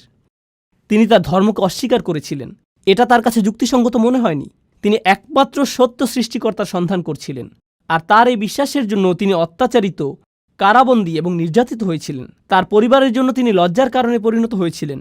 তিনি বন্দিদশা থেকে মুক্ত হলেন, পালিয়ে গেলেন সত্যের সন্ধানে। এরপর একজন খ্রিস্টান পাদ্রীর সাক্ষাৎ পেলেন, তার শিষ্যত্ব গ্রহণ করলেন, যিনি তাকে শিক্ষা দিয়েছিলেন পূর্ববর্তী আসমানি গ্রন্থসমূহ, তাওরাত, হিব্রু বাইবেল, আরও শিক্ষা দেন ঈসা আলাইহিসসালামের শিক্ষাগুলো। তাকে শিক্ষা দেন সর্বশেষ নবীর আবির্ভাবের লক্ষণসমূহ, যিনি আসবেন মদিনাতে। তো সালমান আল ফারসি বললেন, আমাকে সেখানে যেতে হবে। সর্বশেষ নবীর সাক্ষাৎ পাওয়ার জন্য আমি সেখানে যেতে চাই। তো তিনি রওনা দিলেন এবং ডাকাতের হাতে পড়ে দাস হিসেবে বিক্রি হয়ে গেলেন। দাস হিসেবে মদিনাতেই তাকে নিয়ে আসা হলো। দাস হিসেবে থেকেই সেখানে রাসূল সাল্লাল্লাহু আলাইহি সাল্লামের আগমনের অপেক্ষা করছিলেন। আর যখন রাসূল সাল্লাল্লাহু আলাইহি সাল্লাম হিজরত করে মদিনায় আসলেন, তিনি নিজেকে উপস্থাপন করলেন এবং বললেন, আমি এভাবে এখানে এসেছি। আমি আপনার সাক্ষাতের প্রত্যাশায় এখানে এসেছি। ফিরে আসছি আমাদের আলোচনায়। উনি ছিলেন ইরানের অধিবাসী, যিনি এমন পরিবেশে ছিলেন যার ইসলামের সাথে কোনো সম্পর্ক ছিল না, কোনো দাওয়াত, কোনো প্রচারণা ছিল না। তিনি নিজে সত্যের অনুসন্ধান করেছিলেন এবং রাসূল সাল্লাল্লাহু আলাইহি সাল্লামের সান্নিধ্য লাভে ধন্য হয়েছিলেন। ইনিই সেই ব্যক্তি। সাহাবীরা রাসূল সাল্লাল্লাহু আলাইহি সাল্লামকে প্রশ্ন করলেন, অন্যরা এখনও তাদের সাথে মিলিত হয়নি, এরা কারা? তিনি সালমান আল ফারসির দিকে ইশারা করলেন। তারপর বললেন, লাউ কানা ঈমানু ইনদা সুরাইয়া, ঈমান যদি বৃহস্পতি গ্রহের মতো দূরবর্তী স্থানেও থাকত, লানা আলাহু রিজালুম মিন হাউলা, তার মতো মানুষেরা ঈমানের জন্য সেখানেও পৌঁছে যেত। এমন মানুষ আছে যারা অনুসন্ধানে রত থাকবে। তারা পৃথিবীর যেখানেই থাকুক না কেন, ইসলাম থেকে যত দূরেই তারা থাকুক, হয়তো লা ইলাহা ইল্লাল্লাহ সম্পর্কে তাদের কোনো ধারণা নেই, হয়তো আরবি ভাষা অথবা মুসলিম সমাজ জীবন সম্পর্কে তাদের কোনো ধারণাই নেই, হয়তো তাদের কিছুই জানা নেই, তারা জানে না কোরআন কি, আর এই সকল মানুষই আল্লাহকে খুঁজে পাবেন। রাসূল সাল্লাল্লাহু আলাইহি সাল্লাম বললেন, এরাই সেই সব মানুষ যাদের সম্পর্কে আল্লাহ বলেছেন এই আয়াতে। অন্য কথায় এই পরিবর্তন প্রথম প্রজন্ম পর্যন্ত সীমাবদ্ধ থাকেনি, এটা চলমান রয়েছে। সালমান আল ফারসির দিকে ইঙ্গিত করার মাধ্যমে রাসূল সাল্লাল্লাহু আলাইহি সাল্লাম আসলে আমাদের সকলের প্রতি ইঙ্গিত করেছেন। তিনি আমাদেরকে বলে গেছেন যে এই পরিবর্তন আপনার আমার দ্বারা অসম্ভব। তো আমাদেরকে বুঝতে হবে পরিবর্তনের সেই পথের সাথে সম্পৃক্ত হওয়ার প্রকৃত অর্থ কী। উপসংহারে এই বিষয়টি আপনাদের সাথে আলোচনা করতে চাই। আমি শুধুমাত্র পরিবর্তনের এই তত্ত্বটি শোনাতে চাই না, আমি আপনাদের জানাতে চাই যে আমি এটাকে আমার নিজের জীবনের লক্ষ্যে পরিণত করেছি। কিভাবে আমি নিজেকে এবং অন্যদেরকে পরিবর্তনের সেই পথে সম্পৃক্ত হওয়ার জন্য সাহায্য করতে পারি। আমরা মনে করি যে আজকের আলোচিত এই আয়াতের শিক্ষাগুলো জীবনে প্রয়োগ করার জন্য আমাদের কাছে একটি মাধ্যম রয়েছে, যার নাম হলো বাইয়িনা টিভি। আপনাদের মধ্যে কেউ কেউ হয়তো ইতিমধ্যে এর সাথে পরিচিত, কিন্তু আমি আপনাদেরকে বর্ণনা করতে চাই কিভাবে বাইয়িনা টিভি কাজ করে এবং এর মাধ্যমে আপনি কি অর্জন করতে পারবেন বলে আমরা আশা করছি। দিন শেষে এটাই আমার জীবনের লক্ষ্য। আমার সকল প্রচেষ্টা ব্যয় করছি জ্ঞানের এই ভাণ্ডারকে আরও সমৃদ্ধ করার জন্য, যাতে মানুষ পরিবর্তনের এই প্রক্রিয়াটিকে অনুভব করতে পারে, যে পরিবর্তনের দ্বারা আমি নিজেও প্রবলভাবে অনুপ্রাণিত হয়েছি। আর আমি আশা করছি আপনি এই পথ চলায় আমার সাথেই থাকবেন। রাসূল সাল্লাল্লাহু আলাইহি সাল্লামের যে কাজগুলো নিয়ে কথা বলছিলাম, চলুন সেখানে যাওয়া যাক। তার আগে বাইয়িনা টিভি সম্পর্কে কিছুটা বলে নিতে চাই। এটা হলো সম্পূর্ণ কোরআনের পথ ধরে আপনার ভ্রমণ, এমনভাবে যে আপনার জীবনের আলো ফিরিয়ে দেবে, এমনভাবে যে আপনি সহজেই জীবনের কর্মব্যস্ততার সাথে মানিয়ে নিতে পারবেন। আমি জানি মানুষের ব্যস্ততা আছে, আপনাদের মধ্যে অনেকেই রয়েছেন মা, অনেকে বিভিন্ন পেশায় নিয়োজিত, অনেকে ছাত্র। আপনাদের জীবনের ব্যস্ততা বিভিন্ন রকম, ব্যস্ততা সবসময় থাকবে।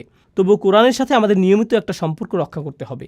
যারা সব কিছু ত্যাগ করে পুরো সময় নিয়ে শুধু কোরআন অধ্যয়ন করতে পারবেন না, সেক্ষেত্রেও কোরআনের সাথে নিয়মিত একটা সম্পর্ক আমাদের তৈরি করতে হবে, যাতে আমরা পদ্ধতিগতভাবে এবং আন্তরিকভাবে কোরআনের শিক্ষায় অগ্রগতি অর্জন করতে পারবো আমাদের নিজস্ব সময়সূচি অনুযায়ী। তো আপনাদের জন্য আমাদের পরিকল্পনাগুলো বলছি। 1 নম্বর পরিকল্পনা হলো শুধুমাত্র সূরা ফাতিহা অধ্যয়ন। সূরা ফাতিহার উপর আমাদের রেকর্ড করা লেকচার আছে, যা আমি দিয়েছিলাম কয়েক বছর আগে। আর এই লেকচারটার উদ্দেশ্য শুধুমাত্র কোরআনের পরিচিতি দেওয়াই নয়। অবশ্যই আল্লাহ এবং কোরআনের জন্য শ্রেষ্ঠ পরিচিতি হলো প্রথম সূরা ফাতিহা, কিন্তু আমি এটাকে এমনভাবে উপস্থাপন করেছি যাতে এটা বোঝা যায় যে সূরাটি এতটাই সুন্দর যে ঐশী গ্রন্থের পক্ষেই একমাত্র এমনটা হওয়া সম্ভব। শুধুমাত্র অনুবাদ করে সূরা ফাতিহার শিক্ষাগুলো উপস্থাপন করা আমার উদ্দেশ্য ছিল না, বরং আমি চেষ্টা করেছি এর মজিজাপূর্ণ সৌন্দর্য এবং শক্তিমত্তাকে প্রকাশ করতে। এটাই ছিল আমার প্রচেষ্টা। আমি আসলেই এই কোর্সটিকে বিশেষভাবে ভালোবাসি। এর সাথে আমার সম্পর্ক অন্যরকম, কারণ এমন অনেকের সাথে আমার সাক্ষাৎ হয়েছে যারা ছিলেন ধর্মযাজক অথবা ভিন্ন ধর্মাবলম্বী। তারা সূরা ফাতিহার এই ব্যাখ্যাটি শুনে ইসলাম গ্রহণ করেছিলেন। তো আমি মনে করি আপনার শুরু করার ক্ষেত্রে এটা গুরুত্বপূর্ণ। ফাতিহা যখন আপনার শেষ হবে, আমার আশা হলো আপনি এখন কোরআনের বাকি অংশের প্রতি কৌতূহলী হয়ে উঠছেন। ফাতিহা যদি এতটা অনুপম, সুন্দর এবং অসাধারণ হয়, কোরআনের আরও কত চমৎকারিত্ব থেকে আমি বঞ্চিত হচ্ছি। আরও কি আছে যা কোরআন থেকে পাওয়া সম্ভব? আর এর জন্যই আমি আপনাকে নিয়ে যেতে চাই ডিভাইন স্পিচ কোর্সে। ডিভাইন স্পিচ কোর্সটি আমি করেছিলাম অনেক বছর আগে। আমি পৃথিবীর অনেক প্রান্তে ভ্রমণ করেছি এই কোর্সটি করানোর জন্য, আর এটা রেকর্ড করা হয়েছে এবং এখন বাইনা টিভিতে রয়েছে, আলহামদুলিল্লাহ। আমি সরলভাবে ডিভাইন স্পিচ কোর্সটির উদ্দেশ্য বর্ণনা করছি। যখন আপনি ডিভাইন স্পিচ কোর্সটি শেষ করবেন, তখন আপনাকে বলতে হবে, ওয়াও, অবশ্যই এটা আল্লাহর কাছ থেকে এসেছে, এটা কোনোভাবেই মানুষের কথা না। সেখানে আমি নিজে থেকে আপনাকে প্রভাবিত করার চেষ্টাও করিনি, এটাই সত্য। আমি শুধু দেখাতে চেয়েছি যে কোন জিনিসটা কোরআনকে অসাধারণভাবে, ব্যাখ্যাতীতভাবে সৌন্দর্যমণ্ডিত করেছে। এটা কেবলই বিনয়াবনত করে দেয়, অভিভূত করে দেয়। শুধুমাত্র এটাই আমি দেখাতে চেয়েছি। আমি ভ্রমণ করেছি এবং এই কোর্সটি করিয়েছি কখনো কখনো বিভিন্ন বিশ্ববিদ্যালয়ে এবং অন্যান্য স্থানে, কখনো অমুসলিমরা অংশগ্রহণ করেছে। আর আমার হিসাব অনুযায়ী এই প্রোগ্রামটি শুনে আমার সামনেই কমপক্ষে 15 জন ইসলাম গ্রহণ করেছে। তারা পরিবর্তিত হয়েছিলেন, আমার কোনো অবদান নেই। কোরআনের শক্তিমাত্রা এবং সৌন্দর্য সম্পর্কে আমি যা বুঝেছি শুধু তাই বর্ণনা করেছি দ্বিতীয় পর্যায়ের এই কোর্সটিতে, যার নাম ডিভাইন স্পিচ। এখন আপনি কোরআন দ্বারা বিস্ময়ে অভিভূত।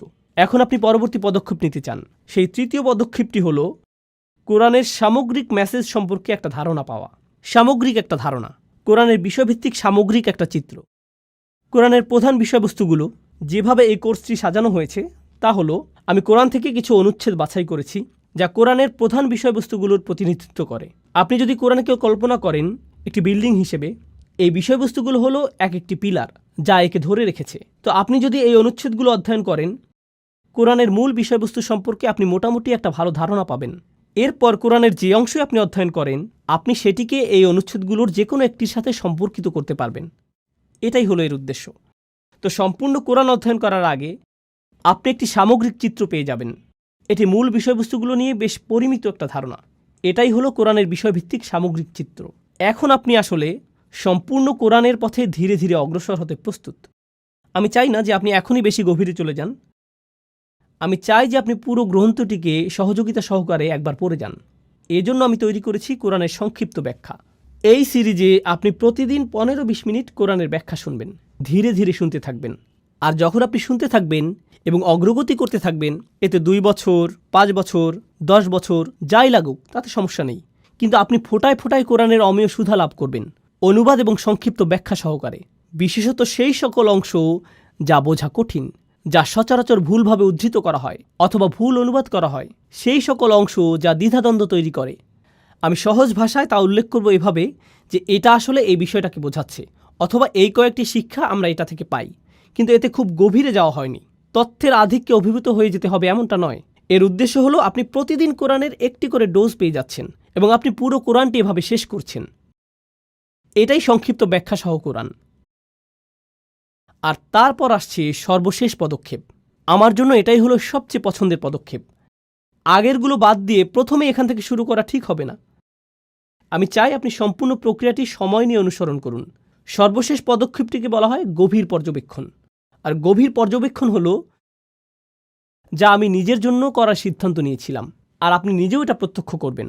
যখন আপনি কোরআনের শুরু থেকে শেষ পর্যন্ত পড়ে শেষ করবেন, আপনি উপলব্ধি করবেন যে অনেক কিছু বাকি রয়ে গেছে যা আমি শিখতে চাই। এটা এরকম যে আমি শুধু সমুদ্রের উপরিভাগ স্পর্শ করেছি। আমি ফিরে যেতে চাই এবং আবারও অনুসন্ধান করতে চাই, আবারও করতে চাই।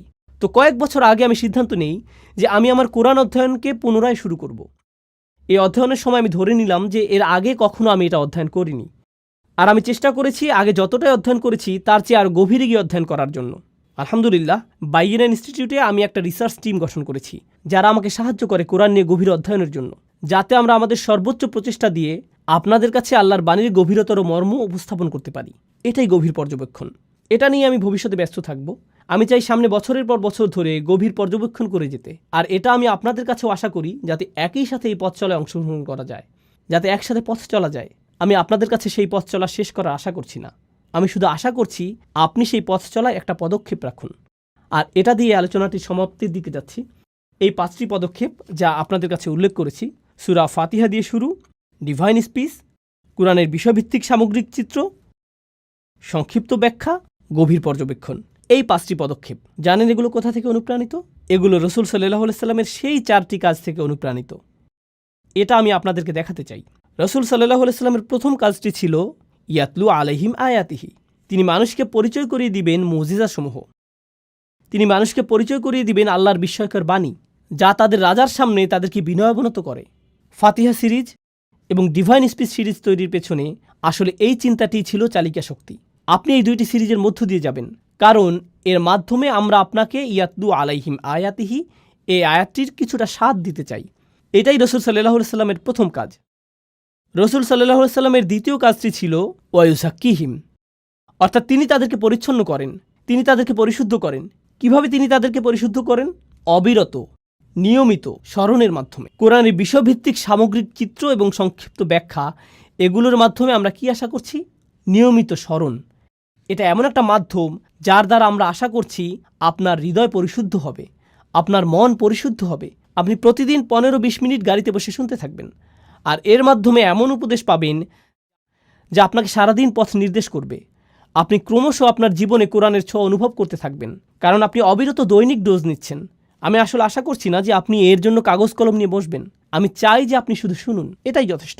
এর নিজেরই একটা পরিশুদ্ধকারী প্রভাব রয়েছে। আপনি যদি রাসূল সাল্লাল্লাহু আলাইহি সাল্লামের কাজগুলো লক্ষ্য করেন, সেগুলো ছিল ইয়াতলু আলাইহিম আয়াতিহি, এটা হলো ফাতিহা এবং ডিভাইন স্পিচ। ওয়ায়ুযাক্কিহিম, অর্থাৎ তিনি তাদেরকে পরিশুদ্ধ করেন।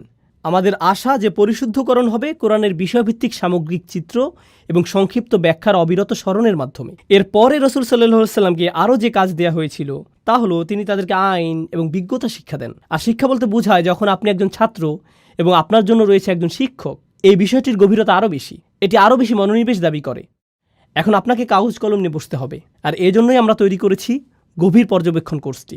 গভীর পর্যবেক্ষণ কোর্সটি হলো কোরআনের গভীরে দৃষ্টি দেয়া, যাতে আমরা আইন কানুন শিখতে পারি এবং আমাদের সর্বোচ্চ চেষ্টা দিয়ে কোরআন থেকে বিজ্ঞতা শিখতে পারি।